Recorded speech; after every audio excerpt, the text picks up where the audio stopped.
Bom dia. Que você esteja tendo um feliz sábado na presença do Senhor. Amém? Eu já vou chamar o Bruno para me dar uma ajuda. Eu achei que ficou muito bonito a igreja cantando Vinde as Águas. Então eu quero repetir com vocês esse louvor. Mas você vai cantar esse louvor agora, mas como se Deus estivesse falando para você. Se você estiver com sede, vinde as águas. É interessante que o Larinho falou durante essa música que as águas estão caindo aqui atrás. Então desde já eu quero te fazer um convite. Amanhã, às 19h30, nessa igreja terá uma grande festa. Nós teremos 2 almas se batizando aqui nesse tanque. Está escutando o barulho dessa água? Está sendo preparada para eles. E ainda há tempo de você tomar a decisão para o batismo. Vamos sentar?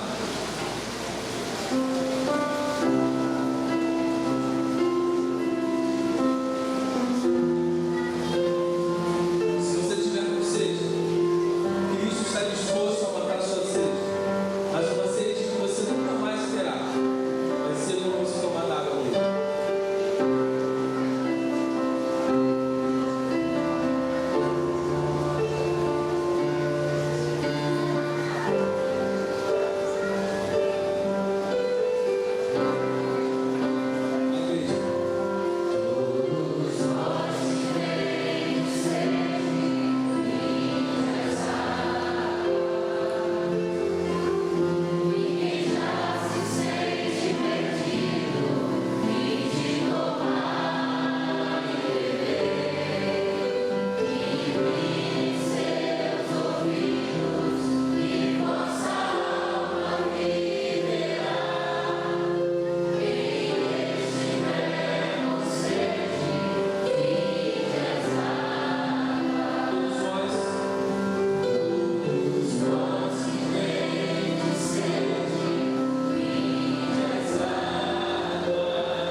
Talvez você deve estar se perguntando por que esse cara está chorando, né? Porque é muito bom estar na presença do Senhor. O choro aqui não é de emoção. O choro aqui é de sentir que Deus está aqui, nos conservando, nos animando. Eu quero te pedir que a partir de agora, você entre em espírito de oração e peça ao Senhor para que Ele continue aqui. E a partir de agora, qualquer conversa que não seja a palavra de Deus será acabada. Porque quem tem que falar aqui é o Senhor, amém? Amém. Abra sua Bíblia no livro de 1 Pedro, no capítulo 5. 1 Pedro, no capítulo 5, nós vamos ler a partir do versículo 10. Se você olhar para o lado e ver que tem algum amigo que não tem Bíblia, por favor, divida a Bíblia com ele para que todos juntos possamos fazer a leitura. 1 Pedro 5, 10. Estou achando interessante colocar uma TV bem grande de frente para mim aqui com a hora. Não sei, mas acho que é uma mensagem subliminar, mas tudo bem, vamos lá. 1 Pedro 5, 10. Amém? Todos acharam? Diz assim: ora, o Deus de toda a graça, que em Cristo vos chamou à sua eterna glória, depois de ter sofrido por um pouco, Ele mesmo vos há de aperfeiçoar, firmar, fortificar e fundamentar. A Ele seja o domínio pelos séculos dos séculos. Amém? Amém? Vou fazer uma pergunta para a igreja. Alguma vez vocês já planejaram como será a roupa que você usará no caixão? Alguém já planejou isso? Qual será a minha roupa? Qual será a roupa que eu vou usar quando eu estiver morto? Se existisse grife para isso, eu acredito que o slogan dessa grife seria o seguinte: compre aqui roupas lindas de morrer. Já imaginou como seria? Se existisse uma grife? A maioria das pessoas, irmãos, não discute sobre a morte. Ainda é um assunto difícil de se discutir. Mas, no entanto, o apóstolo João foi uma exceção. Se você perguntar a ele sobre a roupa de morte, roupa de funeral, ele vai falar para você o seguinte: um dia ele passou a ver as vestes de um funeral como um símbolo de uma vitória. Amém ou não? Mas sabe que não foi sempre assim. Uma pequena lembrança que João teve da morte do seu melhor amigo. Cristo morreu e João presenciou isso. E a morte de Jesus parecia para João Batista, um símbolo de tragédia. Mas no primeiro domingo da Páscoa, Deus transformou o sudário em símbolo de vida. E o que Deus poderia fazer por nós? Sabe, queridos, todos nós enfrentamos tragédias. Ou pior, todos nós temos recebido símbolos de tragédia.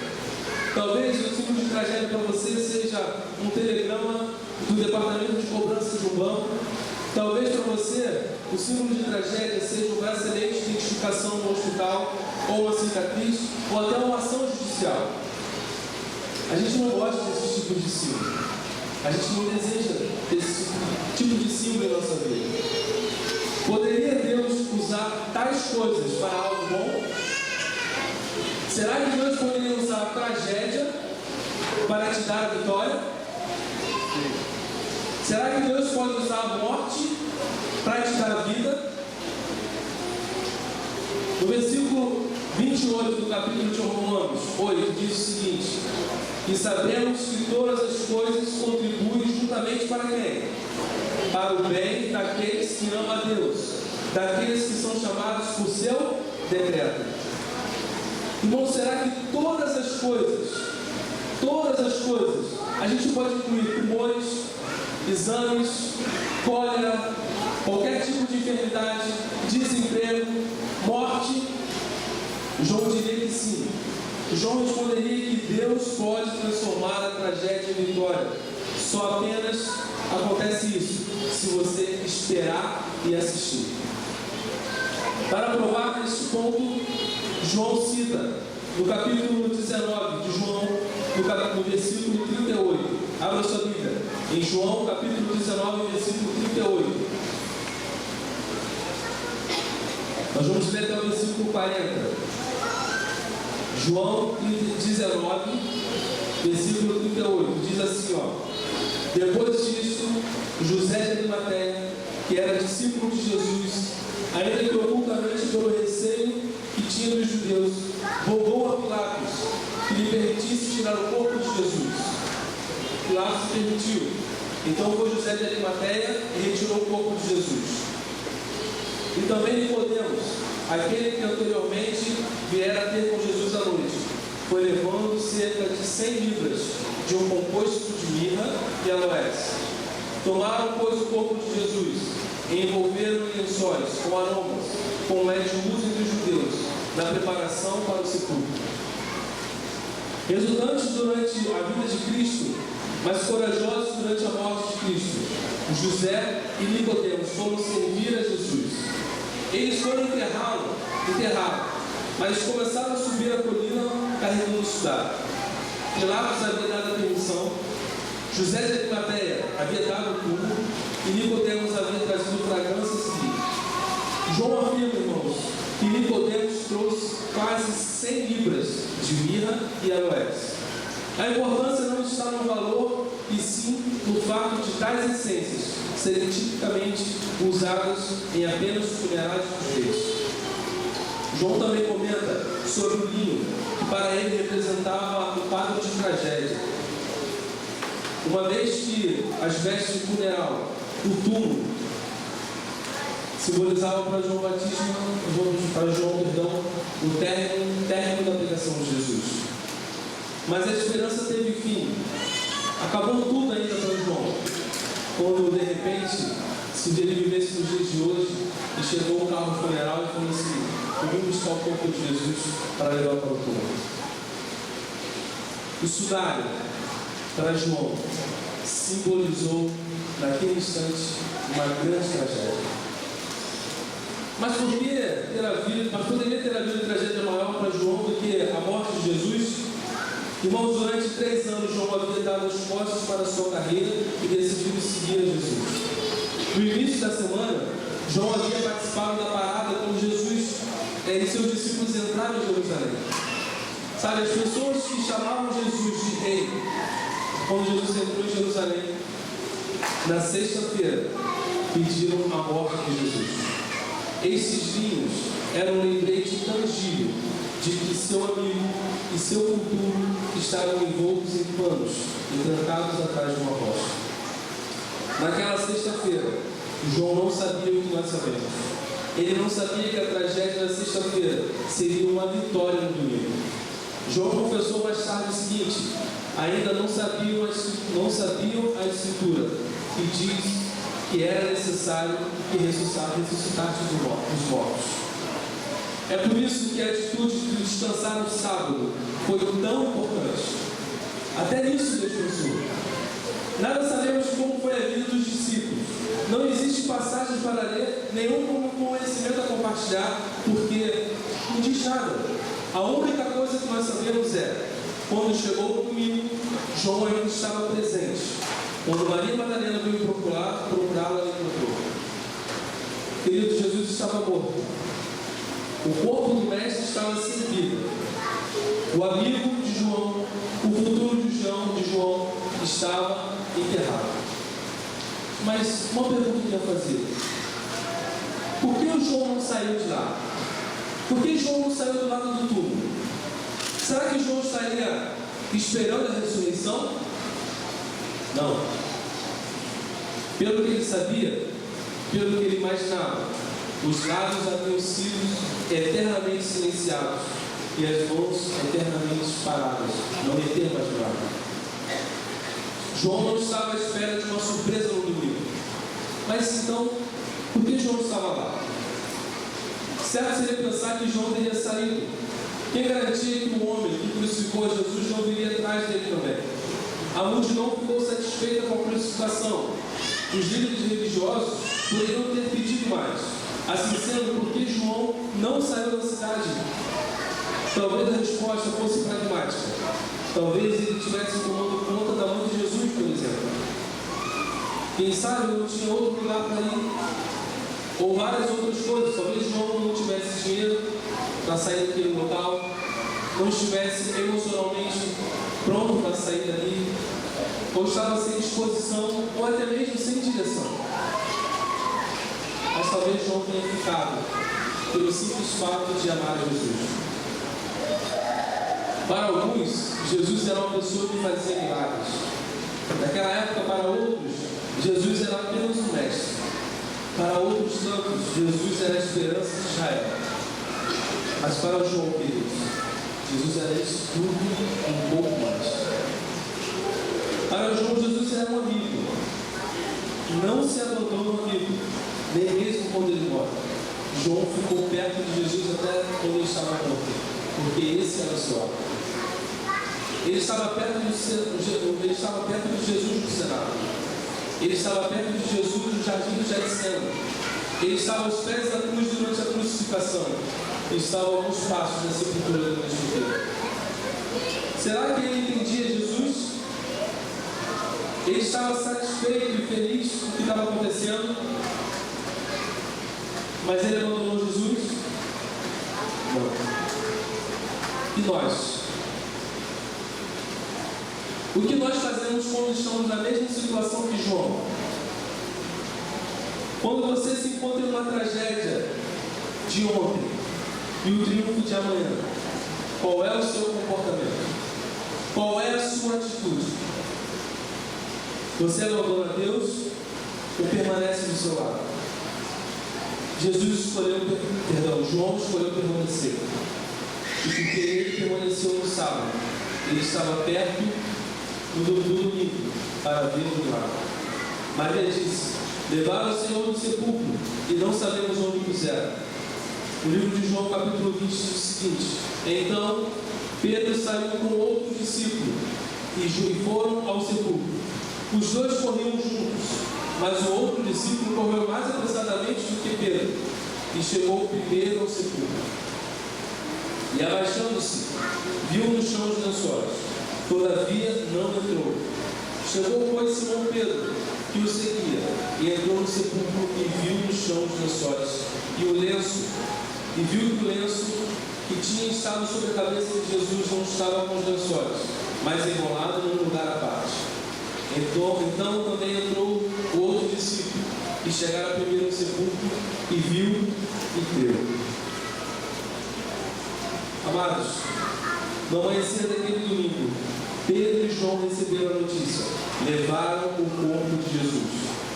Maria foi rápida, tanto que em seu anúncio, quanto na sua opinião, ela pensou que os inimigos de Jesus haviam roubado o corpo de Jesus. No mesmo instante, os dois discípulos correram até o sepulcro. João ultrapassou Pedro e chegou primeiro.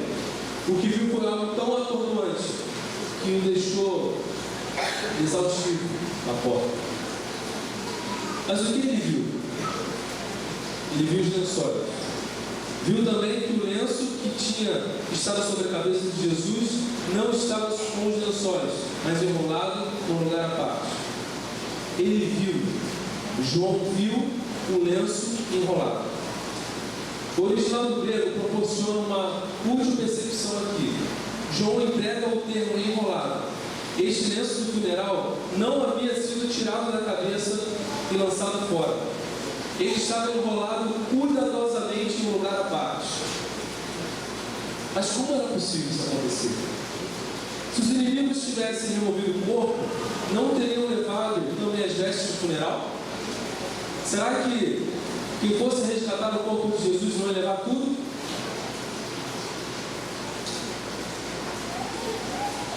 Se por alguma razão, amigos ou inimigos, tivessem desenrolado o corpo, será que eles seriam tão zelosos a ponto de dobrar todo aquele lençol e colocar de uma forma tão singular? Mas se nenhum amigo ou inimigo levou o corpo de Jesus, a pergunta fica para João: quem levou? Mais interessante é que no final do capítulo 20, versículo 8, diz o seguinte: ao mesmo tempo que João estava com dúvida, ao mesmo tempo que ele estava com medo, quando ele olhou aquilo tudo e diz lá, ele viu e creu. Através dos trapos da morte, João viu o poder da vida. Não é estranho que Deus use algo triste como veste de funeral para transformar uma vida? Mas Deus é feito de tais modos de agir. Em suas mãos, jarros vazios de vinho tornaram-se símbolos de poder. A moeda de uma viúva tornou-se símbolo de generosidade. Uma simples manjedoura em Belém é símbolo de devoção. E o instrumento de morte é o símbolo do seu amor. Será que a gente ficaria surpreso por ele utilizar essas vestes, que era símbolo de morte, para simbolizar a vida? O que nos leva novamente à questão, obrigado, irmão. Poderia Deus fazer algo similar em nossa vida? Pode Jesus tornar o que é hoje uma tragédia em nossa vida em um símbolo de vitória? Sim ou não? Sim ou não?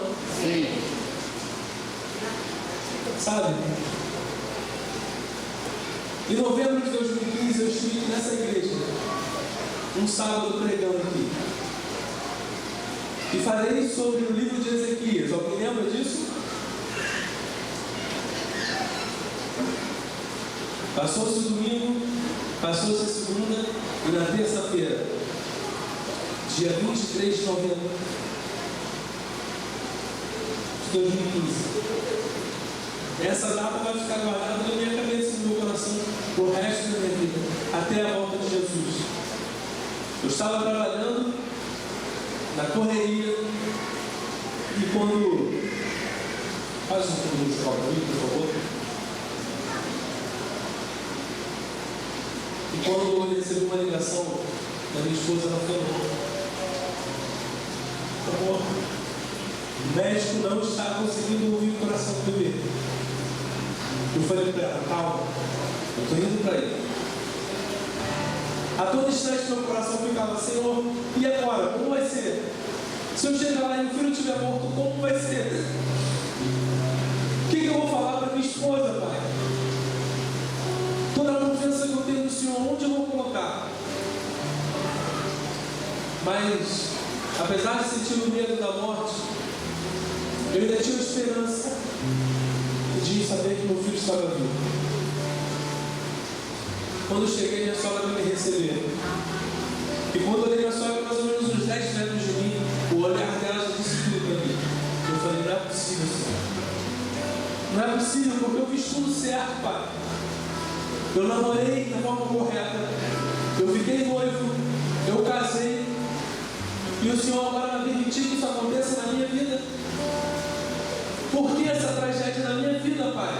Pode acontecer na vida de tantas pessoas, mas por que para mim? E eu falava: Senhor, tanta gente que está tendo filho através do pecado, do erro. Tantas mulheres que estão abortando agora. Eu e minha esposa, a gente quer um filho. E o Senhor não permite que isso aconteça? Como pode isso, Senhor? O que eu fiz para merecer isso? Por que isso está acontecendo comigo? Por que isso está acontecendo na minha história? Naquele instante, Deus se calou para mim. Eu não ouvia mais Deus. Eu não conseguia ouvir a voz de Deus. Porque eu ficava pensando: como pode isso estar acontecendo? Mas o que eu falei no começo do sermão, vocês lembram? Deus pode transformar coisas terríveis, tragédias horríveis, em vitória.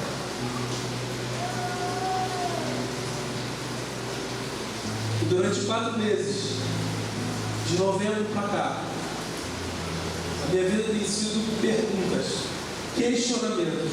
Por que, Senhor?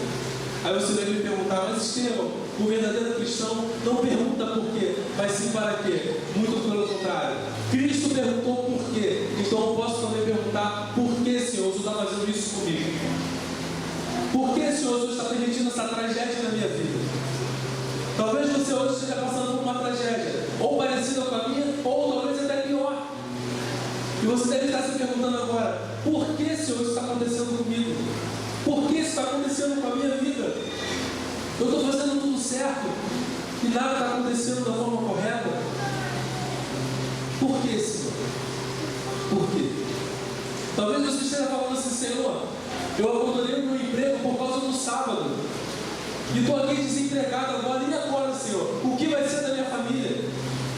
Talvez você esteja aqui agora, Senhor, eu conheci a sua palavra, minha esposa não. E agora? Minha família vai ficar dividida, Pai? Talvez você esteja agora com seu filho no meio das drogas. E você chegou aqui hoje sem esperança alguma, falando, Senhor, o que vai ser da vida do meu filho? Talvez você esteja aqui hoje e o seu filho não esteja na igreja porque ele simplesmente não quer mais saber de Deus. E você está perguntando, o que eu faço, Pai? Deus pode transformar tragédias de nossas vidas em vitórias. Amém? Amém. Deus pode transformar a morte em vida. Deus pode transformar a coisa ruim na melhor coisa da nossa vida. Eu, quando recebi o convite para fazer a semana de oração aqui, eu planejei tudo, todos os sermões. Só que Deus, Ele tem planos maiores e melhores que os nossos, amém? Eu planejava, sabe, eu vou falar no sábado sobre a morte do meu filho. E fiquei na dúvida, mas o que eu vou falar para os irmãos? Porque eu só tenho uma esperança, que é claro, é uma esperança muito grande, mas eu estou falando aqui agora como Estevão, não como Estevão cristão, um Estevão humano, de carne. Mas o que eu vou falar para eles assim de esperança? Só a volta de Jesus ainda não é uma coisa palpável. A gente tem a esperança, mas eu não posso tocar isso. A única coisa que eu posso ver é o túmulo do meu filho. Eu ficava pensando, o que eu vou falar, irmão, com o Senhor? O que eu vou falar? Segunda-feira, eu fui para o trabalho, normal. E quando eu cheguei em casa, eu não encontrei minha esposa em casa. Liguei para ela e falei, vocês estão onde? Ela falou, já estou indo para casa. Eu falei, ok. De repente ela chegou e falou assim, amor, desce para a casa dos meus pais, porque a gente comprou uma comida assim, de baixo para todo mundo. Ok, desci. Quando eu cheguei, eu recebi uma sacolinha de presente. Ela deu essa sacolinha para mim, para os meus sogros e para os meus cunhados. Agora abre a sacolinha. O estranho é que o chocolate estava do lado de fora, não dentro da sacolinha. Mas até então, homem distraído, deixei de lado. Quando eu abri a sacolinha, tinha um papel. Eu pensei, já sei. Ela não comprou o chocolate. Ela fez um vale presente para mim. Quando eu abri o papel, o vale presente era muito melhor do que eu imaginava. Estava escrito o seguinte: Hospital e Maternidade Domingos Lourenço, Selva Maria de Souza Saalves. Está grávida? Sim. Deus pode transformar a tragédia da sua vida em vitória. Ele fez isso comigo e com a minha esposa. Ele fez comigo e com a minha família. Talvez vocês tenham entrado aqui sem esperança alguma, sem certeza do que vai acontecer. Mas digno é o Cordeiro de Deus, que foi morto na cruz por você para te livrar e remir os seus pecados. E Ele está presente aqui hoje para fazer um milagre na sua vida. Ele quer transformar a sua tristeza de hoje numa alegria. Talvez você não esteja imaginando, mas amanhã um milagre pode chegar para você. Amanhã não, agora. Porque o dia de mudança, o dia do diferente é agora, em nome de Jesus. Eu quero fazer um convite a você. Um convite a você que entrou aqui sem esperança nenhuma. Um convite a você que entrou aqui em desespero, preocupado, não sabe o que vai fazer a partir de hoje com a sua vida. Lembre-se, Cristo quer transformar a sua tragédia numa grande vitória. Não só para que todos dessa igreja vejam, mas para que o universo inteiro veja que você é o Filho do Senhor e que Ele te trata como a menina dos seus olhos. Nós vamos ouvir uma música agora. Esse momento é um momento de atrito.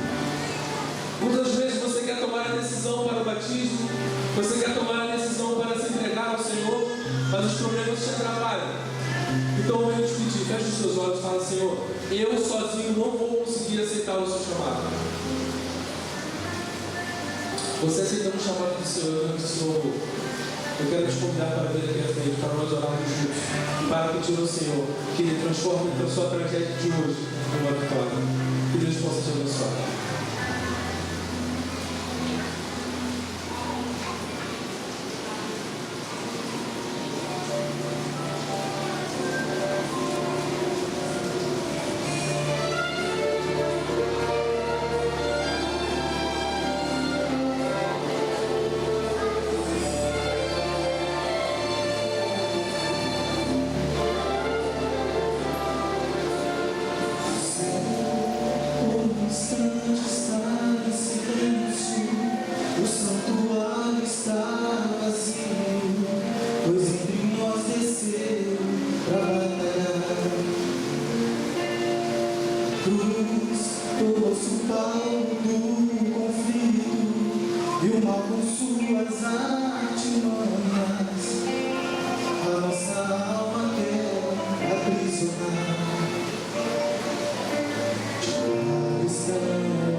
mais difícil que pareça, você pode estar apenas um sábado da ressurreição e algumas horas daquela preciosa oração transformadora.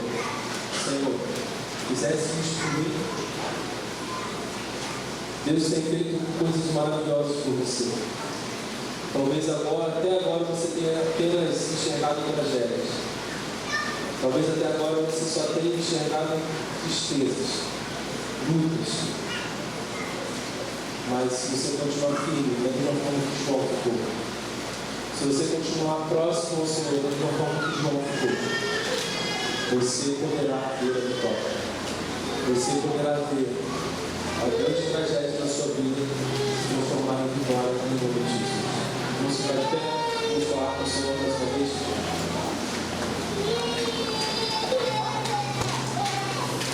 Pai, muito obrigado. Muito obrigado porque tu és digno. Muito obrigado porque o Senhor se entregou na cruz por nós. Apesar da gente não ser merecedor de nada. Apesar, Pai querido, da gente só vacilar, o Senhor continua nos amando. Ó Pai, eu venho te pedir que o Senhor esteja desde agora com os corações aqui que estão presentes. Tu sabes das suas lutas, sabes das suas tristezas, sabes dos seus desafios, ó Pai querido. Então, por favor, eu te peço. Transforme a tragédia dessa pessoa em vitória. Mas que essa vitória seja ao seu lado. Que possamos, ó Pai querido, a todo instante, nos entregar a Ti e reconhecer, ó Pai querido, que nós não somos nada sozinhos, nós somos muito ao lado do Senhor. Sabe, Pai, João, ele não se afastou do Senhor nem quando o Senhor estava morto. O que parecia tragédia para João, Pai, no domingo se transformou em vitória. Ó Pai querido, eu venho entregar essas vidas aqui em Suas mãos, ó Pai querido. Que o Senhor venha transformar a tristeza, a tragédia dessas pessoas em vitória pelo amor do Seu nome. Nos fortaleça, Pai, a cada dia. Nos faça entender, ó Pai querido, que só em Ti, somente em Ti existe esperança de vida. Só em Ti, ó Pai querido, a gente pode entender quão maravilhoso será a vida eterna que teremos no céu. Ó Senhor, esteja com as pessoas que estão aqui agora tristes porque tem algum parente seu enfermo no hospital, tem algum parente seu encarcerado e tem algum parente seu longe dos seus caminhos. Ó Senhor, que essa tragédia possa se transformar em vitória antes que o Senhor volte. Agora, Pai, por favor, nos leve de volta para os nossos lares, acompanhados pelo Seu Santo dos Anjos. E que amanhã, Pai querido, às 19h30, possamos estar aqui para celebrar uma grande festa juntamente com os anjos, porque 2 almas se converteram ao Senhor e resolveram se entregar totalmente a Ti. Esteja com essa igreja, Pai. Esteja com a igreja adventista de Nova Iguaçu e com as igrejas desse mundo, Pai. Esteja com o pastor desse distrito. Esteja com o grupo de acionados dessa igreja, Pai querido. Toma eles em Suas mãos, Pai querido. Eu não sei porque o Senhor está pedindo para falar isso agora, Pai, mas eu tenho certeza que isso vem de Ti. Então, por favor, Senhor, toma essa igreja em Seus braços. Fortifique essa igreja, Pai querido, e que essa igreja possa crescer mais e mais, se preparando para o dia da Sua volta. E que as pessoas que estão aqui hoje, Pai querido, possam sair daqui refletindo a Sua glória e tendo a certeza que as misericórdias do Senhor se renovaram aqui hoje e que milagres foram feitos. Talvez elas não saibam, Pai querido, mas ao voltar para a casa delas, elas possam receber notícias, Pai querido, do que o Senhor tem feito para a vida delas. É o que te pedimos, agradecemos, não porque nós somos merecedores de Suas bênçãos, porque nós somos vacilões, mas em nome de Jesus, que vive e reina eternamente. Amém.